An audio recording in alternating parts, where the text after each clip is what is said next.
The virtual cooperative forecasting group meeting of February 25th. We have first item on the agenda is the approval of the August 27th minutes. Did everybody have a chance to review them? And does anybody have any corrections or changes to the minutes? If not, I'll take a motion to approve the minutes in a second.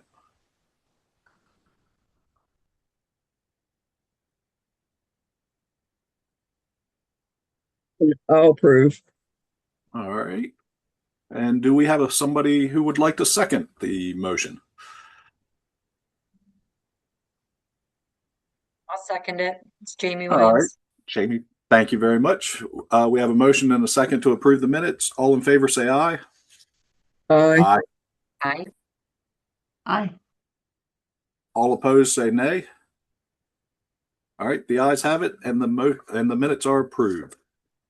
And for the rest of the agenda, we have three items on the agenda, and Matt has the privilege of presenting all three of them. So I am going to turn the meeting over to Matt and have him go through the items. And as always, if anybody has any questions at any point in time, it's very informal. So please, just chime in, ask your questions, and join into the discussion at any point in time. So I'll turn it over to Matt for the remainder of the meeting until we have to close. Thanks, Matt. Thanks, Steve. All right, I'm going to go ahead and stop the share on the agenda. As the agenda states, I have three presentations that I will be making our way through. The first is going to be on the American Community Survey, the 1 and the 5-year estimates. The 2024 1-year estimates were released last year. We got the 5-year estimates earlier this year. So I was able to pull those in and do a comparison of them. So for that, I'm going to be working through a bit of a presentation for y'all. Just let me get that pulled up.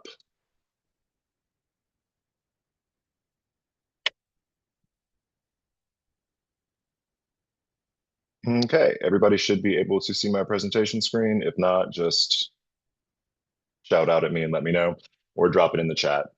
No, we can see it. I can see it. Okay, great. So as it says, we're going to be moving through differences between the ACS 1-year and the 5-year data releases. So for anyone not familiar with the American Community Survey, this is our intercessal kind of decennial census. It's what is done in between decennial censuses in order for us to have any type of population estimates that we can go off of. It is conducted every year on an ongoing kind of rolling basis. On average, you get about 3.5 million addresses that are sampled each year, so roughly about 2.5% of the population. So obviously, this is not going to be a complete count as is intended with the decennial census. But again, we make the best of what we have. So over that 5-year rolling period, you'll get roughly 1 in 9 households, which will reduce that margin of error that we experience with the 1-year estimates, which are only going to be at most those 3.5 million or 2.5% of households. Before we start to dig into what the differences between these are, which some are mild, there's very few significant differences, as we'll see, but it's important to understand why they exist, the different geographies that they cover, and how they differ. So as I said, it's a sample, not a complete survey, and because of that, we do have a significant margin of error that is often associated with it that is always published alongside. Your margin of error in your 1 year is going to be a little bit larger than the margin of error in 5 years, as it is a larger sample in that 5-year. So for the data collection period for the 1-year files, it's going to be from January through December of 2024. For our 5-year files, that's going to start in 2020, and we're going to have data that was collected through the close of 2024. The census will only publish estimates for populations that are 65,000 or more for the 1 years, which is why for smaller populations, to call out Queen Anne's, which has about 52,000 population, you're only going to be able to account for that within the 5-year ACS estimates. So that is one of the limitations. The 1 years are great for analyzing larger populations or the entire metro area as a whole, but it doesn't delineate down to the county level or smaller than that with populations less than 65,000.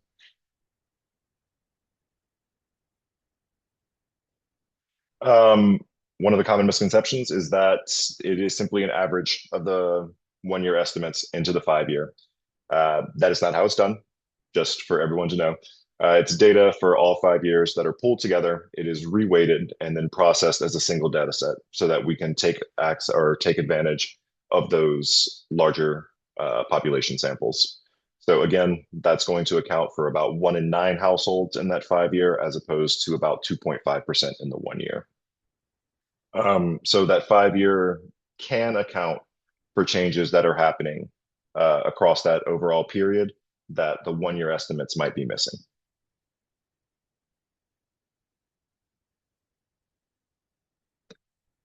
So why do they differ? It can be actual demographic change. If it has genuinely changed a significant amount, it is possible that it will be captured within those 5-year estimates. And then it could be kind of, so for example, for COVID, for the 5 years, those kind of like smoothing out averages kind of provided a glimpse into the population changes that were happening that weren't necessarily caught in the 1 years or the 1-year sample as well.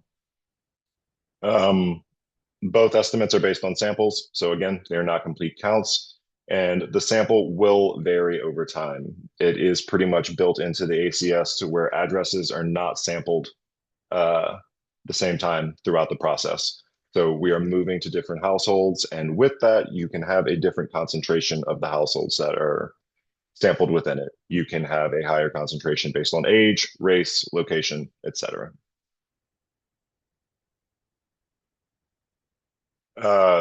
As I said, these are reweighted for the 5 years to where we can get estimates that are broken down by age, sex, race, and particularly Hispanic origin, which we are starting to see a little bit more traction on in tracking.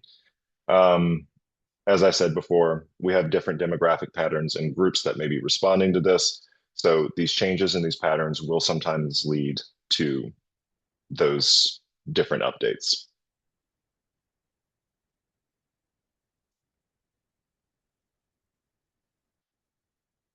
So just as a jump into this for a regional summary and the differences that we're seeing between the 1-year and the 5-year estimates. So with our 1-year estimates, you'll see that for a region, the Baltimore metro area, we have a population of roughly 2.859 million, and that's compared to the 5-year, which is about almost exactly 10,000 less than that.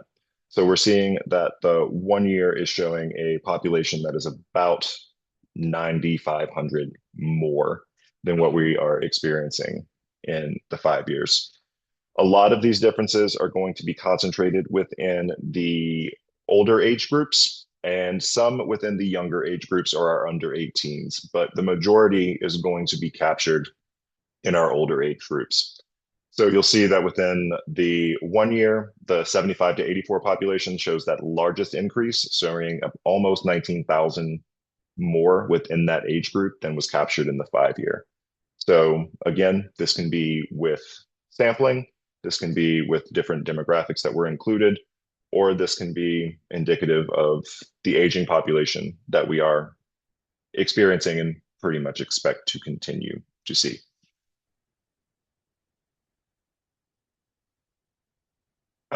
Also, we'll see within the 55 to 59 age groups, we see that that pattern is actually reversed. We see that within the 1-year, there is about 11,500 fewer than we see within the 5-year. The same goes for 25 to 34 and 45 to 54.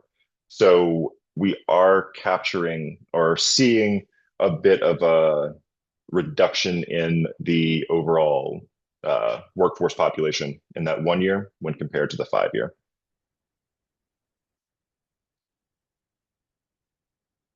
Also see differences along sex and race. The 1 years are showing lower white population and a slightly lower black population, offset by higher numbers in other categories. You'll see that within the 1 year, the Asian population is significantly larger than that in the 5 year population, as well as those identifying as 2 or more races. And we see a stark difference in the Hispanic and Latino population as well. The 1 year estimates, however, show basically no difference along sex for the male population, but had a notable increase in female population. So while these like the samples do differ slightly from year to year, it is possible that we're seeing a increase within the female population compared to male population.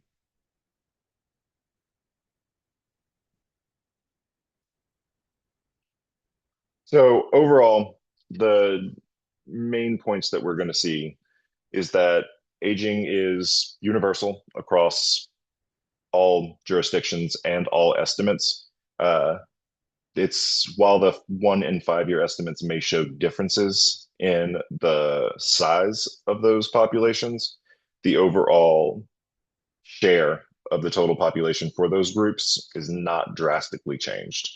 So we are going to be seeing that there is a higher 65 plus population in the 1 year, and then we'll have the 75 to 84 group where we're seeing those larger discrepancies. The 55 to 59 is consistently lower in the 1 year than it is in the 5 year. So this is possible to where we're seeing in those 5 year calculations or samplings, we're getting a larger group that is within that age cohort. Or this is capturing, again, perhaps a larger aging trend that is only being captured in the 5 year and not necessarily in that 1 year. Suburban counties gained population. Baltimore City lost it, which I don't think is going to be a surprise for anyone, to where the Baltimore City population only increased very recently and by not a significant margin in the past year. So we're seeing that trend carry on within this data as well. We are seeing a slight reduction in the child population, but we'll move into that as we get through the individual jurisdictional slides. So for Anne Arundel, you're seeing that in the 1 year, you've got about 602,000, and in your 5 year, you have 598,000. So a difference of about 0.7%. So we're not looking at national or significant changes here. You're still carrying across with that regional kind of structure, to where we're seeing increased aging, and along with that 65 plus and the 85 plus as well, 75 to 84. And then again, within that kind of later working age population, you're seeing that it is going to be a lower representation within that 1 year as compared to the 5 year.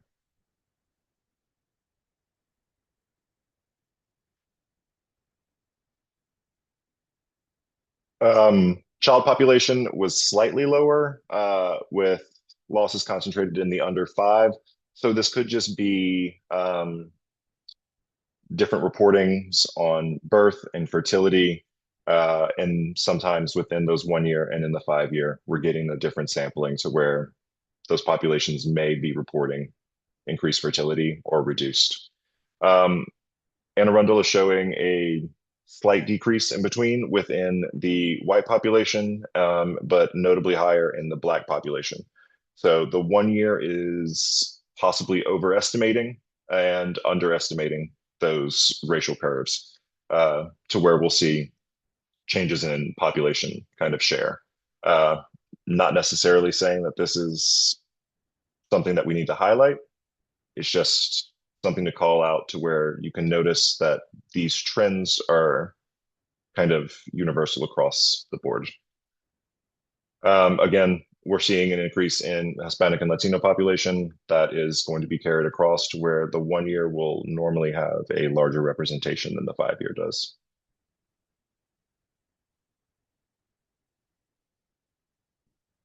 For Baltimore County, you're seeing minimal total change, but some compositional shifts.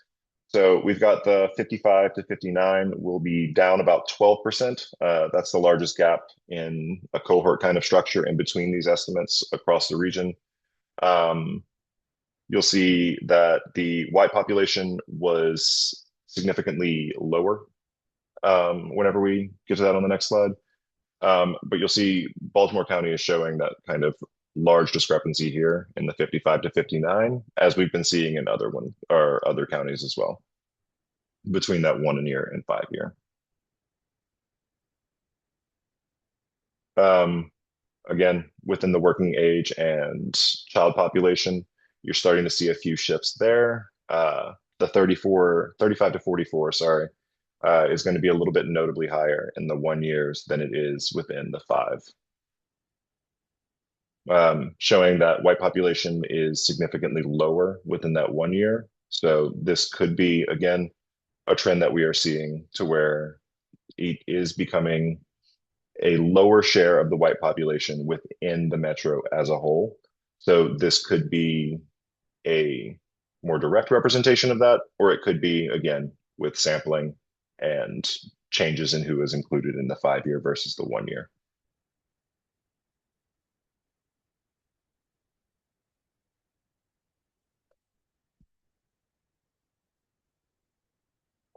So for Carroll County, again, you're not going to see that big of a significant jump or change within these overall populations.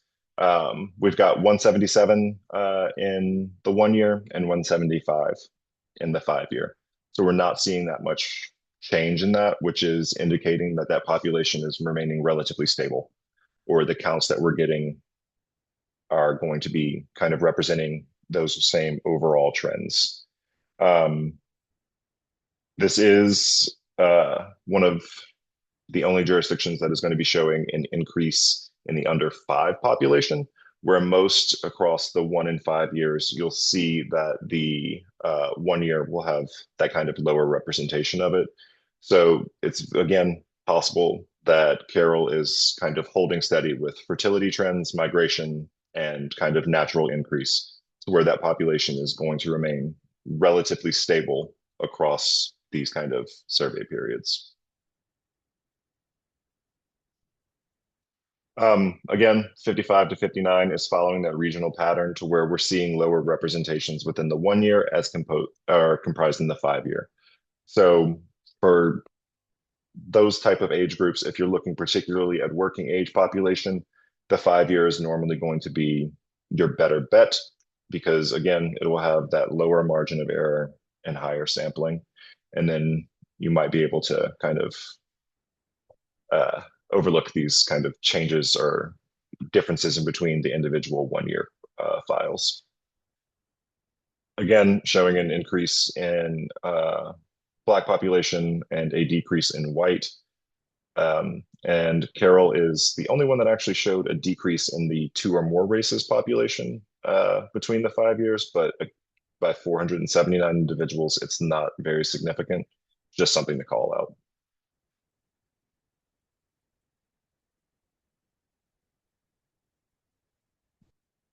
Again, not seeing much change here in between the 2 files, in between the 1 year and the 5 year for Hartford.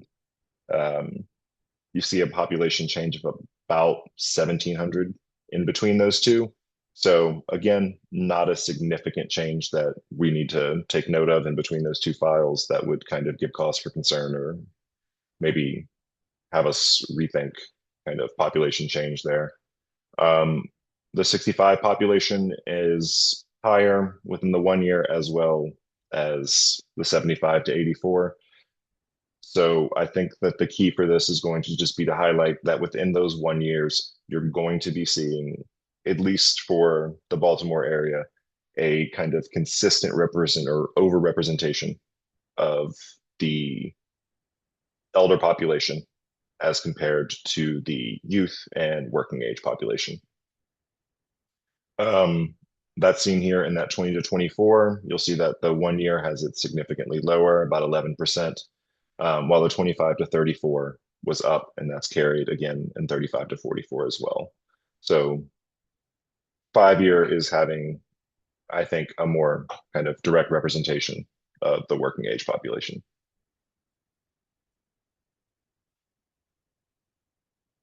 For racial composition, you're starting to see some, again, differences here. The Black population was notably down within the 1 year estimate, as well as the white population as well, to where between the 1 year and the 5 year, you're seeing perhaps a more accurate accounting within the survey, or it can just be that within those 1 year, there was less representation among the Black population who responded. So there was kind of that downward trend and kind of lack of representation, perhaps. But within those 5 year files, it kind of carries forward and smooths that out.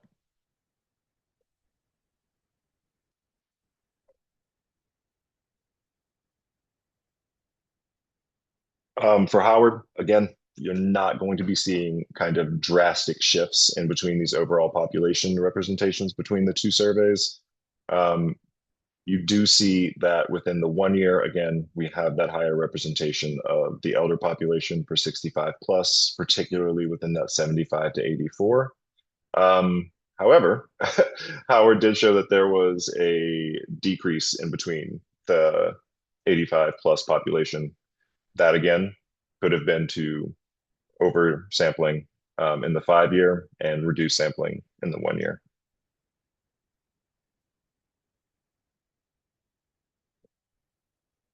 We do see that in the 1 year, where there was actually increased representation of the under 5, but once we get down into the 5 to 9s and the 10 to 14s, we're going to see that the under 5s shifted down, the 5 to 9s were shifted up. So again, just some not significant, but kind of noticeable trends that are happening across these two surveys.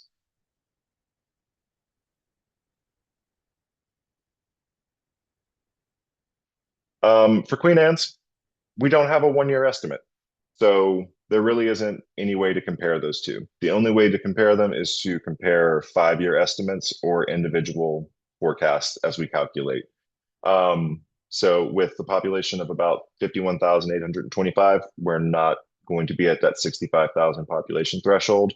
So the 5 year is going to be the best that we can get. We do see that the median age is significantly older than the Metro's age at 44.7. I don't think that is a surprise to anyone. There is a higher concentration of the 65 plus population, reduced representation of the under 18, and a significantly larger cohort between that 55 to 64 age range.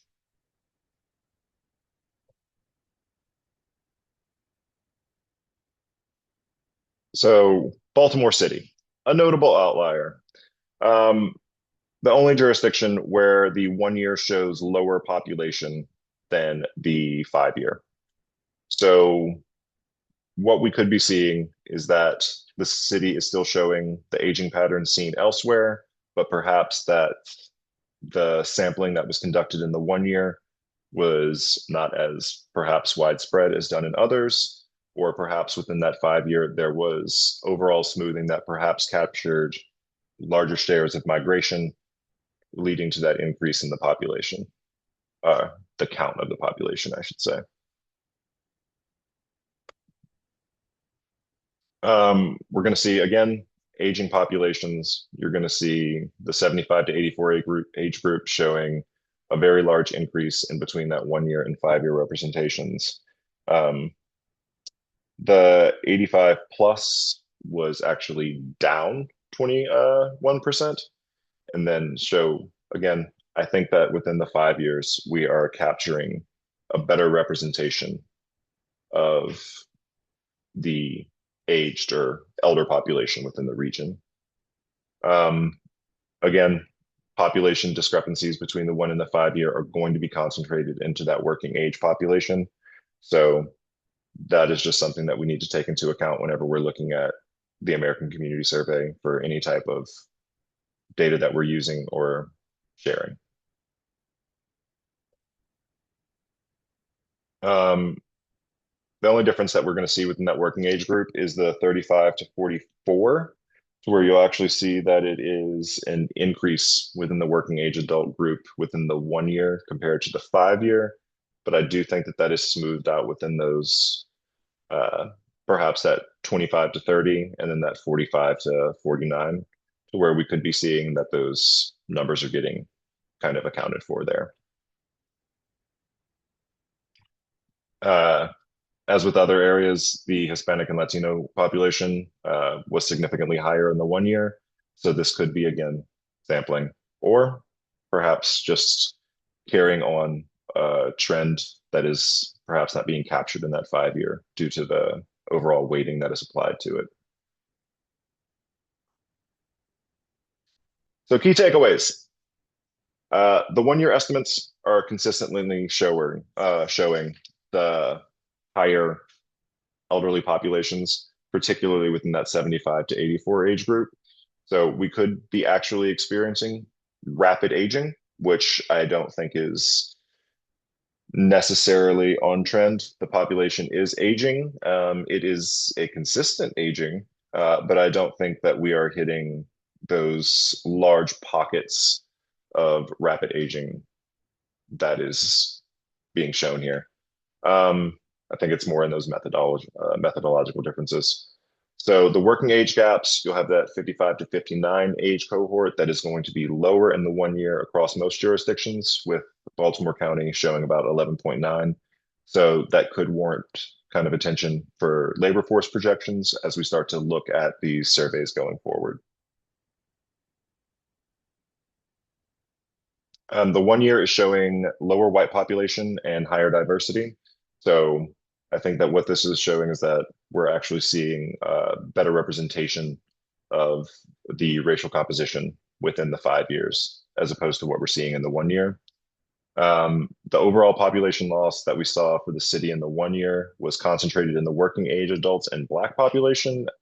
So again, I think this could just be something that we're not catching within that 1 year as compared to the 5.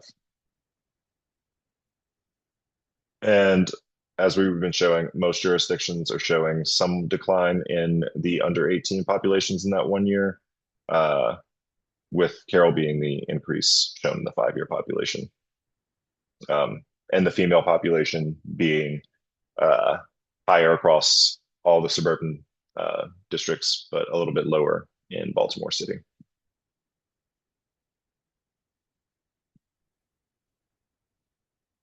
All right, and there's my info, which everyone should have, just in case you don't. But if you need to get in touch with me regarding this, there it is.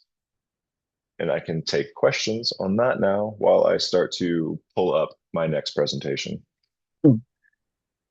I might have missed something in the beginning of the presentation, but I know you're comparing 1 year and 5 year, but when you were talking about an increase in population, you were giving numbers and the percentages. Are those from over just that time span it gained that much, or since the 2020 census? So it's a bit weird when talking about these surveys because it's not necessarily I'm not comparing these to the 2020 census, I'm comparing them to themselves. So whenever I'm saying that there was an increase, I'm mainly saying that there was an increase in what was represented in the 1 year versus the 5 year. So not necessarily compared to the 2020 census itself. So those increases were like when you were saying plus 5,000, let's say. Mm-hmm. Let's say that. So if I was saying that there was an increase, was higher than, let's say, the 1 year.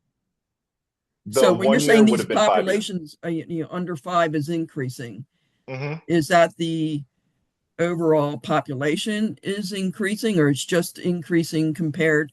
comparing these two surveys? I'm kind of a little bit Yeah. confused, Yeah, it was to be increasing honest. comparing the two surveys. I know it's I mean, this I'm actually is kind of a little bit confused. So, yeah, and we can continue to talk through that. It's just comparing the two surveys, so not necessarily so they're not, population they might change. not even be real increases since the last survey, like, comparing the 5 year to the last 5 year, or comparing, at this point in time, 2020, whatever this represents, 2020 to 2024, at this point in Mhm. time, compared to the last one. We're not saying that this segment of population increased or decreased. We're saying that it's just higher than the 1 year, and the 1 year okay. It's just Yeah, yeah. all right. I know. It is Okay. it's a little technical. It's a little in the weeds. But the reason why I did want to bring But it then up to me, is it's not like real numbers. They're not real increases. They're just comparisons. right, but it's showing the comparisons of what's occurring within those two surveys. And Okay. again, for the 1 year, since it is normally what's available at the most recent kind of point for us to look at, that's normally what we'll look at for population change. But what I think this presentation was intended to show is the differences in between those Okay. 5 years and the 1 years, and maybe where you It's just should. like in some of the phrasing there, if you were just to look at it, it might be a little confusing. So, okay. Yeah. And I can include some more notes in the presentation as well to clarify that. But yeah, whenever I'm saying an increase, it's not mainly, it is only saying that there was an increase in the population represented in the 1 year survey versus the 5 year survey.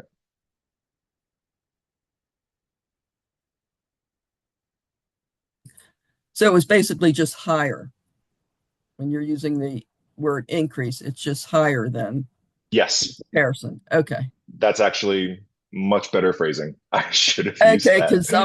because it's making me think that the population increased or decreased. So I'm just trying to get clarification. Yeah, no. Yeah. Higher is the right way. I'll say that from here on out. Yes. Okay. And then if is it possible to send this out like which surveys are best to use for certain analysis? Because for instance, when you're talking about the 1 year, do they have the 1 year at what level of geography? Is it just at the county level? Or, since it's 60, it's only done for 60,000 plus or above, I would think, okay, then it might not be done at census tract level or below. I have seen the ACS at census tract levels, but what Hmm. level of geographies do these relate to? And then also, like, I'm kind of curious, like, let's say you have a population of 100,000. Hmm. How many people are being surveyed on the 1 year? And then over a 5 year, like you have 100,000 population, approximately how many people are being surveyed? I want to get like an idea of just, how many surveys go out? What are we looking at? Yeah. The catch with that is that since it is a national representation, um, those Oh, households do move around. Um, so it's not always going to be sampling from the same tracks, blocks, and things of that nature. So that does get a little bit kind of confusing whenever we're trying to look at because a kind of lot of times direct I'm asked to representation. provide data, let's say at the census tract and lower, and sometimes even lower levels. And I'm like Hmm. trying to tell people, because I see these really high error rates. I'm like thinking, I don't think we should use this, Yeah, or the 1 year, like, well, we want the most recent. Well, and I'm like saying, I don't think I don't want to use the 1 year for this and yeah. or at this level. So if we could be provided some guidelines. Yeah, you know, I think that that's something that I can compile and get sent over because a lot of that is in my notes from this as well. Um, to where what is best to use, the 1 year or the 5 year, and for particular geographies. And yeah, that would be good. yeah, Just to your question, the majority of it will be available down to the tract level for ACS whenever it is published in that 5 year. Uh, Not always with the 1 year, because again, for populations that are lower than 65,000, it's not going to account for them at lower than the metro level. So if there Okay. is a county that's included in an overall metropolitan area, it will be included within that 1 year, but you won't be able to break it down to see any lower geography than that. Yeah. All right. I think another main note is that the 1 year is always going to have a higher margin of error. Always. Your five Right. And year, I'm like, yeah, and it may not be appropriate for, people asking me, well, I want the latest data. exactly. And I'm like thinking, well, because the 1 year actually comes out sooner before the ACS for at a certain period in time. Hmm. And sometimes I'll just say, well, I don't want to provide the 1 year. I'm more confident in the 5 year. So, Exactly. And that's mainly what I was trying to point out whenever I was saying these increases are lower or higher representations, because a lot of it will be different representations of race and age categories that are sometimes a little bit largely or a big difference in between the 1 and the 5 year. To where if you were to use those 1 years to where the white population was showing a decrease of 10,000, you that's not necessarily going to be an accurate representation. So a lot of this needs to be taken, I think, with a grain of salt. And as you're pointing out, it's not always the 1 year, even though it is the most current. Whenever you start to drill down into, I think, specific age groups and specific racial categories, I don't know if it's always in our best interest to use those 1 years versus the 5 year. okay. All right. Thank you. Mm-hmm. Do see a question in the chat about the decreases in different populations for certain demographic groups in Baltimore City. Um, in all honesty, I think it just might be a sampling issue there. The more and more that I look at it, I think that there's just some uh, differential representation or sampling of specific racial and age groups that are maybe being captured within that 5 year due to the increased sampling that's not necessarily captured in the 1 year.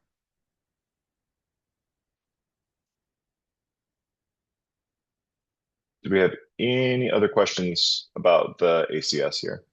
Just real quick, I agree with Kathleen. It'd be interesting to find out how many Marylanders were sampled, or people in the Yeah, region, or people in the counties. I get that they take a sampling and then we try to use that information to estimate, but um, it would be helpful to get an idea of like how much local participation there was, to actually come up with the numbers. Just curious more than anything.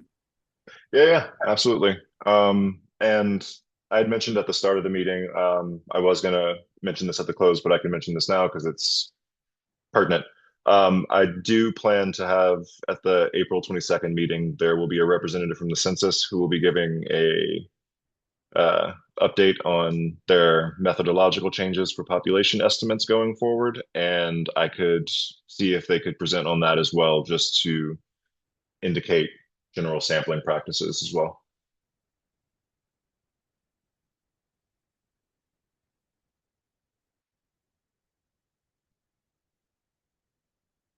Anybody else?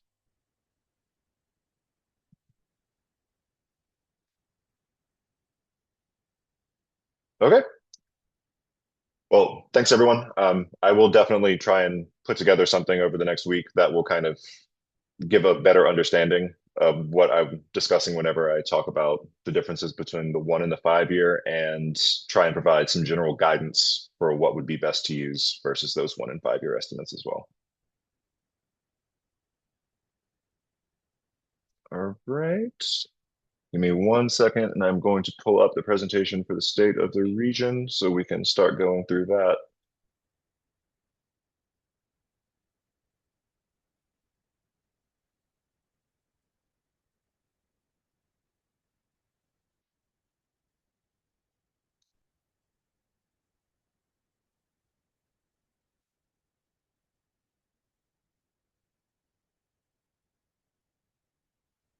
Okay, that should be pulled up now as well. So the State of the Region report is something that we have done here in the past. I think last time we did it, I know was 2018, and before that, I believe it was 2008. I don't have it in front of me, but either way, we are providing an update on the State of the Region uh, for 2025.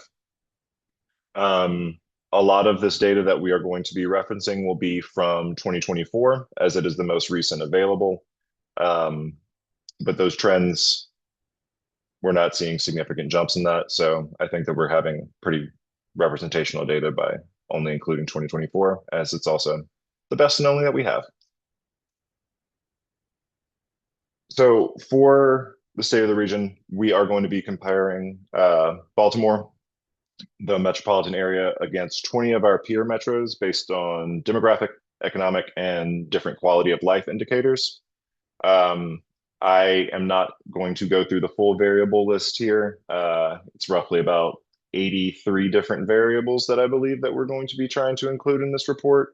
A lot of them have been included in previous reports on demographics, education, economics, all different types of socioeconomic indicators. This year, we are including a bit more on transportation and transit. And all of that will, again, be in the final report.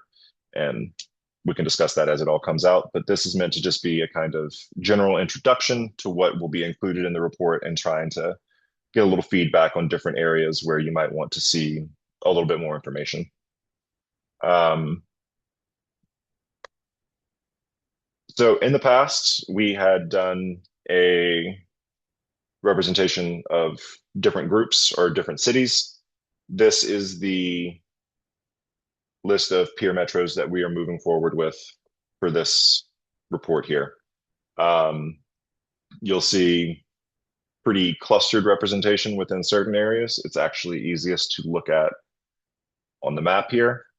So you'll see within the bottom, you'll see that the circles are representing population size. So overall, with the exception of, I would say, Richmond and Raleigh, we're seeing pretty much equal population size representation, not necessarily population density, but overall size.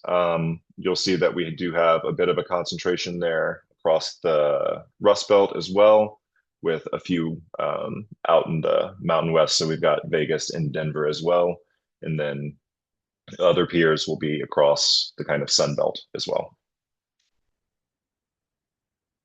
So the reason why we're using these is that we used a weighted analysis to compare several factors. The majority of it was based on overall population size, racial makeup, income-based, education standard or education attainment, population density, and one or two other metrics that we used to put this list together. So this isn't just a random sampling. This was strategically chosen to where by those metrics of population size, racial makeup, education, income, the populations are most similar to that we're seeing in the Baltimore metro.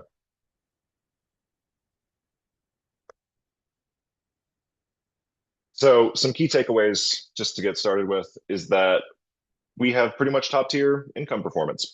Baltimore ranks fourth among our peers with 91,000 per capita income, or yes, personal per capita income. The region has consistently outperformed other peers in income growth, with the third highest growth rate in median household income since '98. Baltimore is also one of the more diverse in our peer sampling. We nearly have 48% minority population and have the second highest Black population as well, with 28.6, and also experiencing significant growth in Hispanic population since the last time that we've done this as well. So we're starting to see those kind of diversity trends being a strength of the region and outperforming other areas in that type of growth. Now, we also are experiencing challenge in overall population growth. We experienced one of the lowest population growths in that time period, with only about 2% population gain from 2018, which puts us at 19th out of 21 peers. We've avoided a good bit of population losses through outmigration, but due to that, the population is remaining relatively stable. With migration patterns going forward, as we are expecting them to decrease, we may start to see that this growth trend gets even closer or lower to just a flat kind of population. The region is also going to shift from the most second affordable to the seventh most expensive. This is something that was experienced across pretty much all the metros that are included here. We are experiencing economic growth, but also affordability challenges alongside that. So right now we're seeing about 2.9 million, 2.859 as of 2024, making us the sixth largest metro, ranking among peers. Again, that 2% growth rate leaves us at 19 out of 21, adding approximately 56,000 residents in between 2018 and those 2024 counts. Just for context, and while Austin is one of the biggest growth engines, so not a direct comparison, they've led with 17.6% growth, followed by Jacksonville and Raleigh, with Baltimore only outpacing Detroit and St. Louis. So despite that slow growth, though, we are still one of the more densely populated, with around 1,100 people per square mile, ranking third, just behind Tampa and Detroit.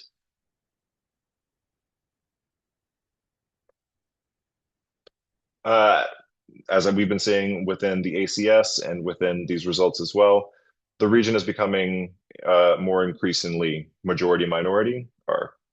So we're seeing about 48% of the population identifying as a race other than white alone, which puts us at third in this pure metro group for diversity, only behind Vegas and Orlando. We do have the second highest Black population with 28.6%, with Virginia Beach having the highest within this count, so just behind them. Seeing growth in Hispanic population, Asian population, and a decline in the share of overall white population. So not necessarily a decline in the white population in general, just a share in the overall population.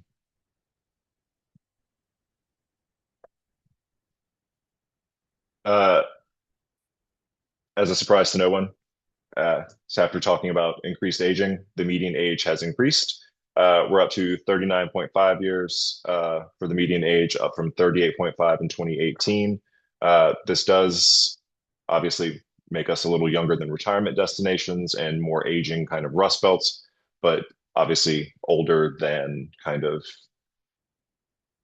spaces that are experiencing rapid growth due to tech expansion like Austin. Age dependency increased by 5.3 percentage points to 64.9. So we have the third largest increase among peers. So we're seeing growing pressure on the working age population. So for that dependency ratio, we're seeing that the working age population is providing a larger economic input in compared to other areas. And we have a large senior population as well, now comprising 17.6 of the population, which is up from 15 in the previous report.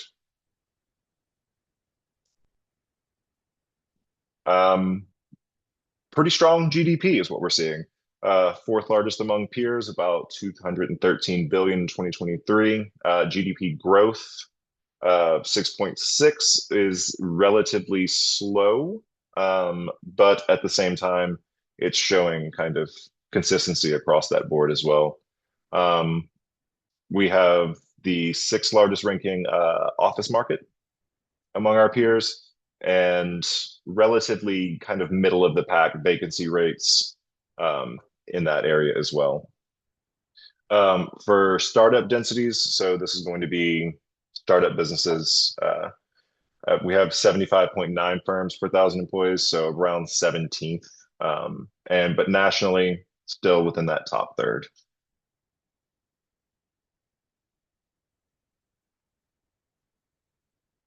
We touched on this at the beginning, to where median household income ranks fourth among peers. We're behind Denver, Raleigh, and Austin.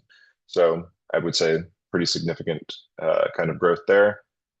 Median household income grew 22.6% since 2018.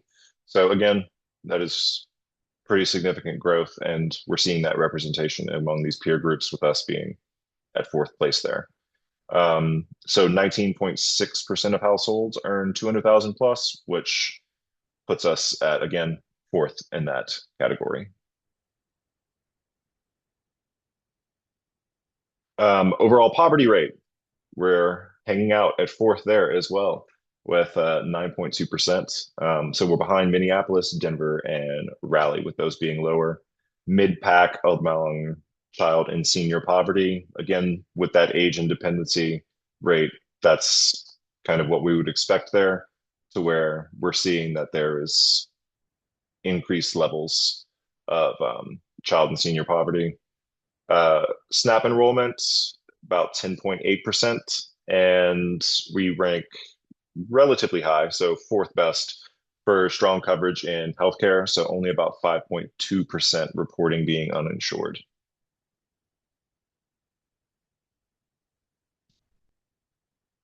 For employment, we're up in our employment, which is great to see. We've increased from 1.428 to 1.458 in 2024. So seeing employment growth of about 2.1%.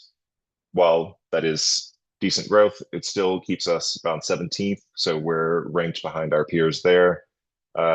Cleveland and Pittsburgh were the only peers with job losses, and in kind of aging Rust Belt cities, that is not entirely unexpected. Our unemployment rate, about 16th, so down from 4.7 in 2018. So while we are still relatively middle of the pack there, we are seeing that we have a decrease in that unemployment rate, an increase in labor force participation, with only Denver and Austin leading the pack there.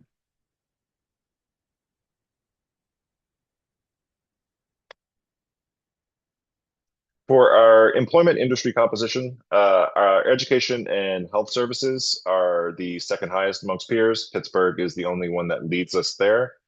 For professional and business services, we're fourth, but an increase in that since 2018 as well. And for public administration and government, the highest of all, reflecting federal agency presence. That being said, this is data that was pulled from the 1-year ACS from 2024. So it is quite possible that that may decrease whenever we get results that are accounting for 2025.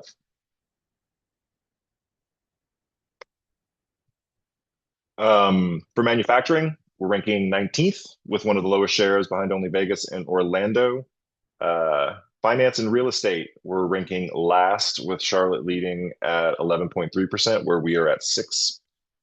Retail trade at 19th, and arts, entertainment, and food services at 20th, with Vegas obviously dominating that area at 22.6%.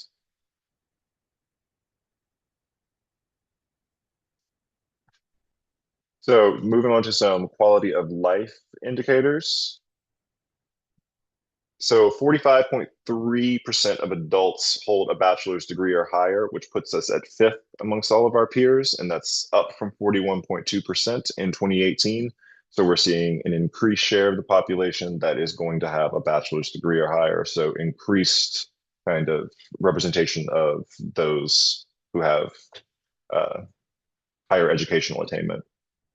Only 7.4% of adults are lacking a high school diploma, so the seventh lowest amongst our peers. We're accounting for degrees that were issued as well. So Baltimore area institutions awarded around 30,000 bachelor's degrees in 2024. So that's ranking the second amongst all of the peers here, with only Minneapolis leading us. So again, a kind of consistent hub for education. And then again, for per 100,000 population, third for degree production intensity. And then we're seeing an increase as well in college attainment.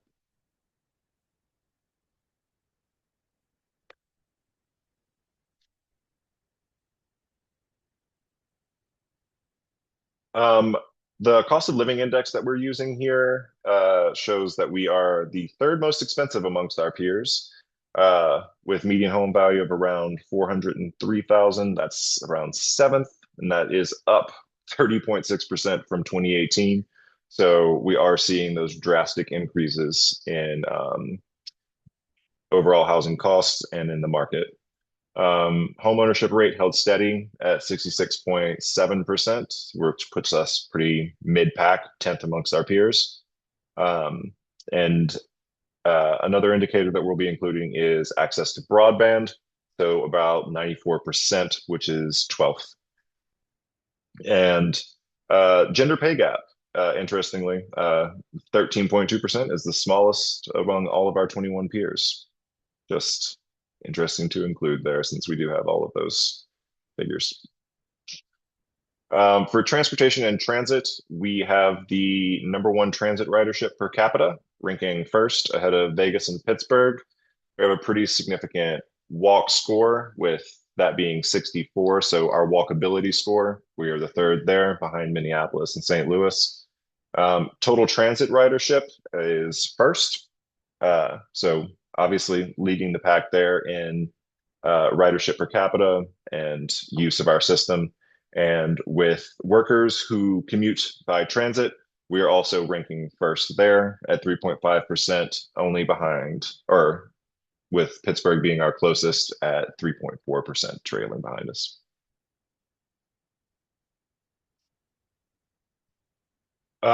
For VMT, we're going to have a daily VMT per capita of about 23.6 miles, so about 10th. We are tied with Columbus there.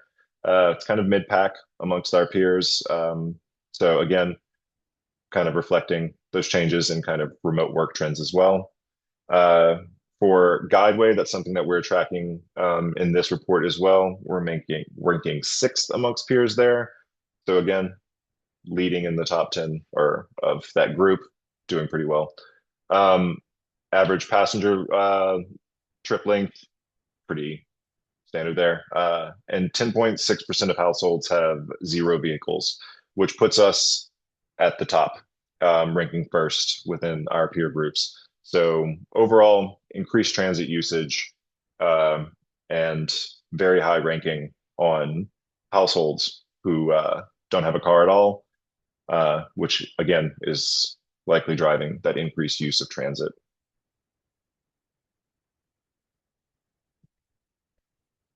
And that is the last slide that I have there.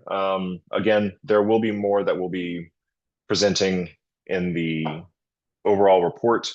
We are expecting to release that later in the year. I think we're looking around October. Thanks, Todd, for sharing the link to the 2018 report for anyone who would like to review it to get the general structure of that. We plan to keep it pretty in line with the way that it's structured and represented.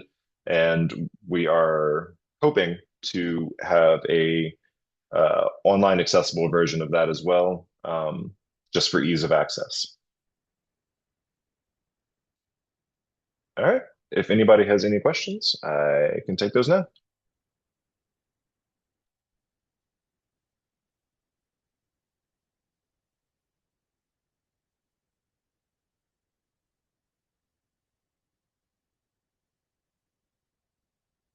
Anything stand out to anybody while I get the next presentation pulled out? The transit and the 10% do not have a vehicle at all. Mm-hmm. A lot of the information, I mean, was information I did not know. So I found that presentation very interesting. All right then. I don't think we've ever done a comparison like that with like major hubs across the country. Yeah, I was surprised with the walk score being so high, or the transit score. Yeah, it's a pretty significant uh, change there as well from the 2018 report. So I think we're seeing some pretty positive kind of use of transit trends and improvement in accessibility. I mean, I see Baltimore as being a city that is dominated by the car, but it's also surprising that it's I guess all those transit users are bus riders, which I wouldn't. Yes, Um, by and large, it was bus. okay.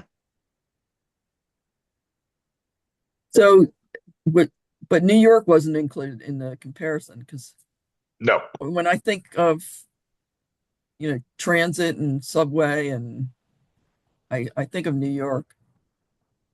yeah, no.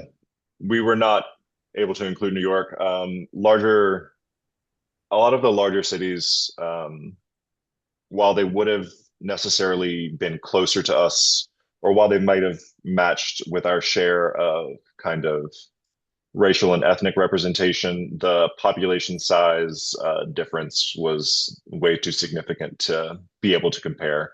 Because then we would be looking at a population of around 2.8 compared to one of 9.6. So it's we tried to keep it as close as possible to a representative population share and makeup, and not really kind of compare us to those really large hubs.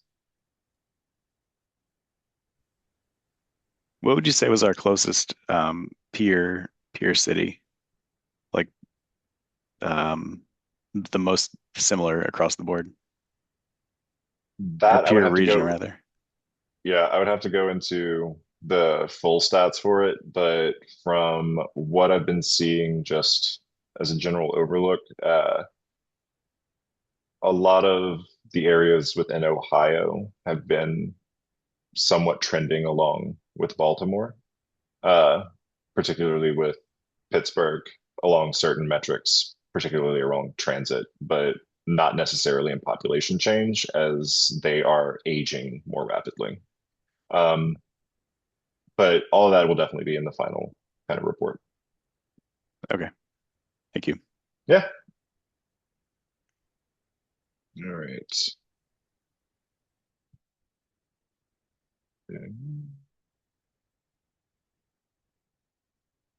Let me get this last one pulled up for everybody. This will be the shortest presentation.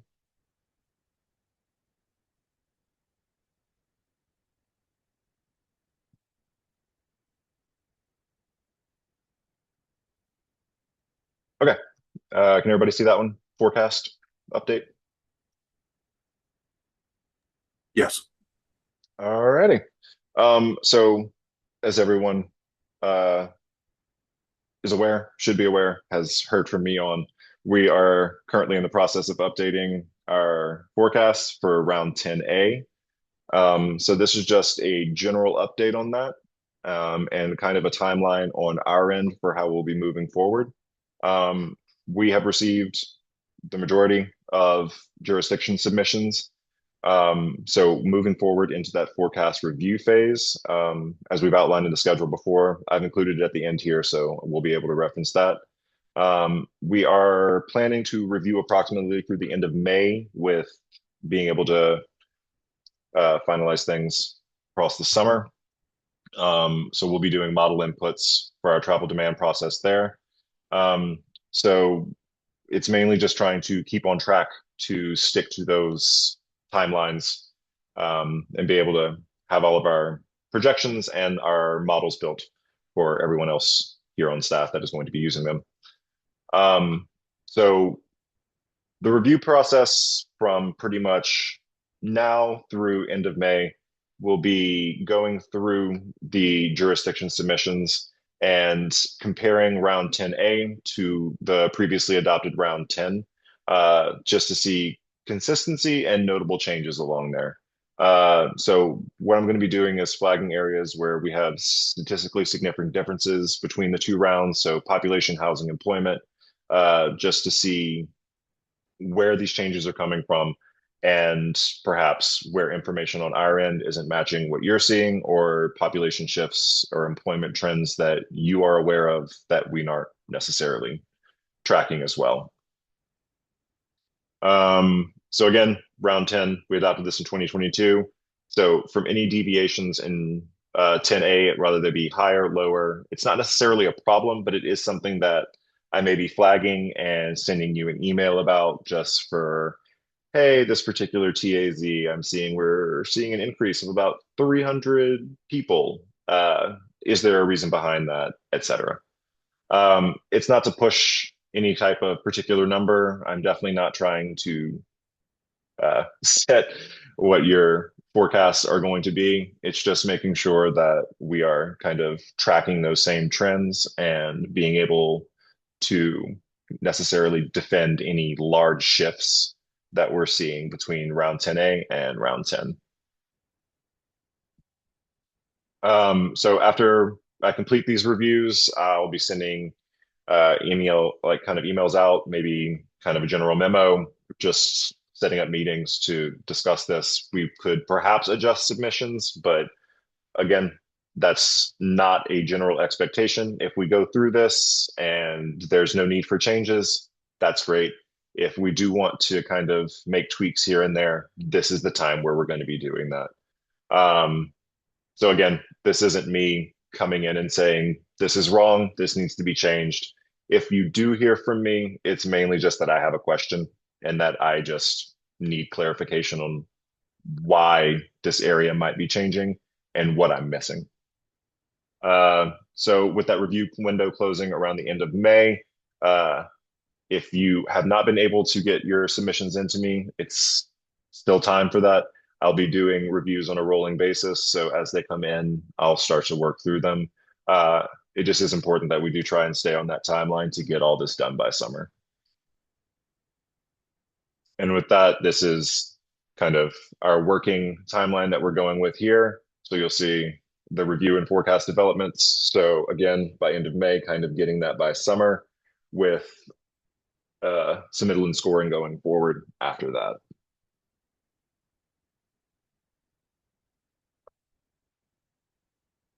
And for any more information there, again, feel free to reach out to me. But everyone will likely be hearing from me within the next month or two, just with any questions that I have about submissions, or just to send out a general, hey, thanks for getting this to me. You really don't have any questions.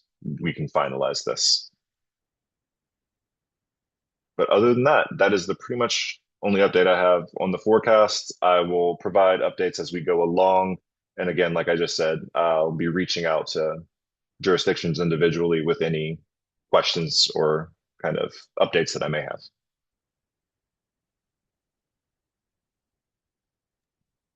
Hi, Matt. It's Jamie Williams here. Hey, I'm not rushing the next round whatsoever, but I'm just curious if are we thinking like a year or so until round 11?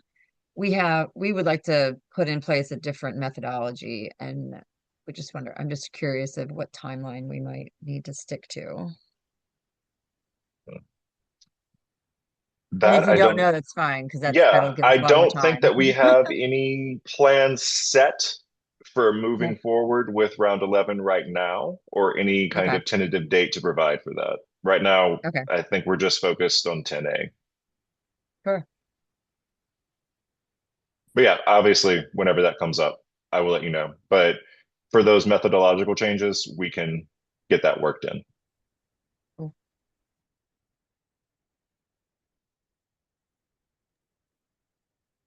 Anybody else have any questions? I'm not seeing anything in the chat either. I just wanted to pose a general question to the group to ask how everyone is doing with their respective numbers. I know Baltimore County, we're doing pretty well with employment and with population and household, but employment's kind of tricky. So just wanted to pose the question to the group and see if there's any issues that are shared among each of us.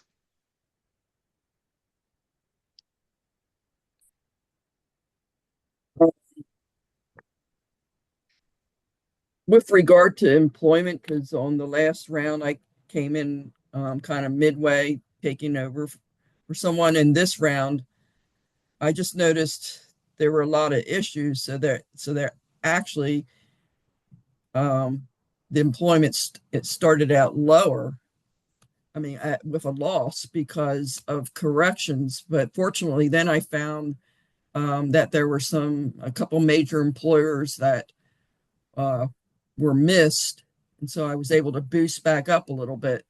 So for me there was issues with the employment, and I'm less comfortable with the employment numbers.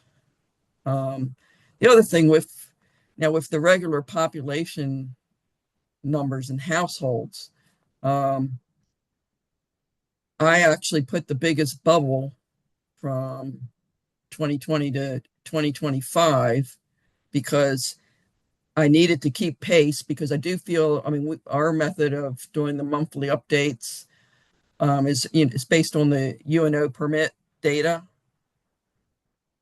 And so, like, if you have more population coming in or whatever, I mean, those are going to be higher. The one thing that doesn't get tracked real well is like when you demolish homes, things like that.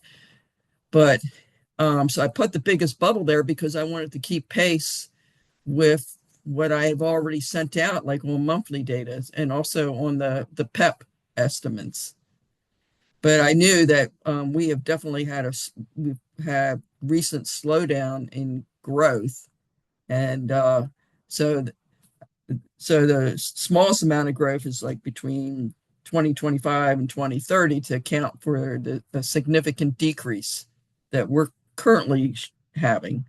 So, but it's hard to predict the future, and particularly with you know current politics and things like that. It's just, and even politics at the Carroll County level. There have been changes in the commissioners and in their vision for growth. There's actually been some halting of projects and things like that. And even the people of Carroll County, a lot of them don't want growth. So so it's really hard to predict.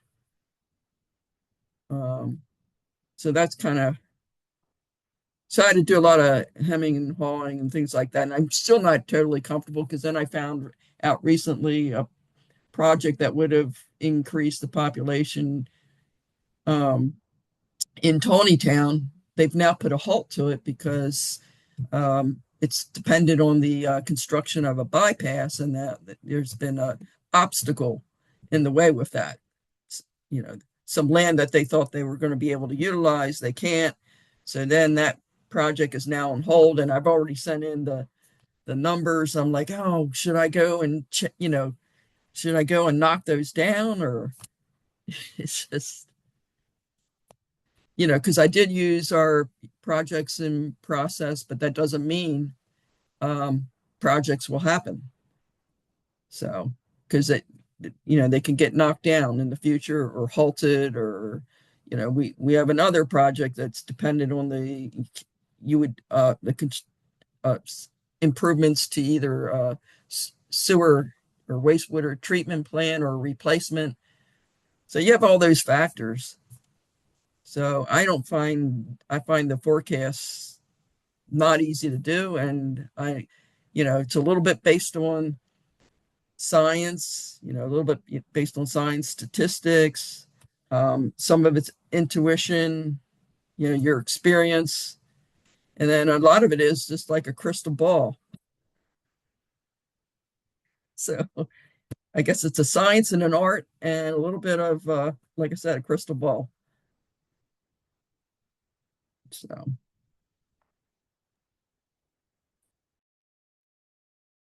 Sorry, I'm just nodding and agreeing. I I've mean, I talked wouldn't with want to bet my life on the numbers. yeah. I've talked with everyone here about them. It's kind of the crux of demography. It's kind of reading tea leaves with a regression. Uh, it's a little science and, like you were saying, a little best guess and being able to back that up with numbers. Um, yeah, we are all doing our best with the data that we have.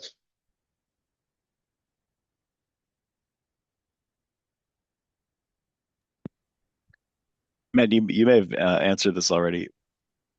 How are the 10A projections? How is that different than the eventual round 11 uh, projections or updates?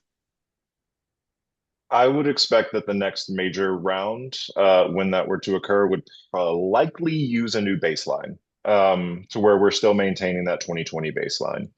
Um, to where if we were to move that forward, or for the next uh, round update or the full round update, that would likely have to include a new base year, which would be either 2025, or in the past it's been used with the decennial census, but I do not know if we would want to wait until 2030 to do that. Okay, fair enough. Thank you. Yeah. Yeah.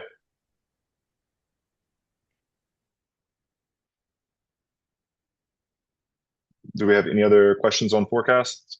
And also, if you don't want to speak here, feel free to shoot me a email. We can set up a meeting or just chat. Okay, Matt, thank you for those presentations. And if there's no other questions for Matt, last item on the agenda is other business. Anything from you, Matt, or anybody else on the call? Nothing on my end. I wanted to leave that open if there was anything else anyone wanted to discuss.